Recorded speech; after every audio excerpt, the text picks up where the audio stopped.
మనం చర్చికి లేటుగా వస్తాం, త్వరగా వెళ్ళిపోవాలని కోరుకుంటాం. అదే పార్టీలో ఉన్నాయనుకోండి ఎలా వెళ్తాం?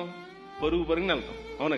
అదే భోజనాలు చేసాం అనుకోండి, మంచి ఎంజాయ్ చేస్తూ కబుర్లు చెప్పుకుంటూ 12 అయినా ఉంటాం, 1 గంటైనా ఉంటాం. అవునా కదా? అవునా?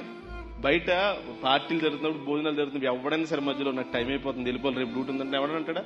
అంటారు. ఎందుకంటే సరదా నడుస్తుంది, ఇంకా తిందాం, ఇంకా చేద్దాం, జ్యూస్ తాగుదాం, ఐస్ క్రీమ్ తిందాం, నెక్స్ట్ ఆటో తాగుదాం, కొంచెం అరగంట తీసు అంటే 12:30 1 నో ప్రాబ్లం.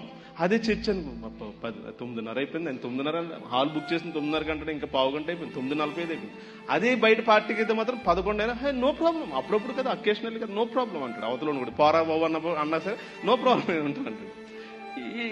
అంటే మనకేంటంటే అక్కడ హ్యాపీనెస్ వస్తుంది. ఎక్కడ హ్యాపీనెస్ వస్తుంది? అక్కడ హ్యాపీనెస్ వస్తుంది. కానీ దేవుని సన్నిధిలో హ్యాపీనెస్ రావట్లేదు. ప్రాబ్లం ఎక్కడుంది? మనము పూర్తిగా దేవుడిని నమ్మకపోవడం వల్ల, పూర్తిగా దేవుడిని ఇష్టపడకపోవడం వల్ల, పూర్తిగా దేవుడిని ప్రేమించకపోవడం వల్ల, పూర్తిగా దేవుడు అంటే ఇంతే సింపుల్, ఇంకేం లేదు. దేవుడు అంటే మనకు అంతగా ఇష్టం లేకపోవడం వల్లే ఆయన దగ్గరకు వచ్చినప్పుడు హ్యాపీగా లేము.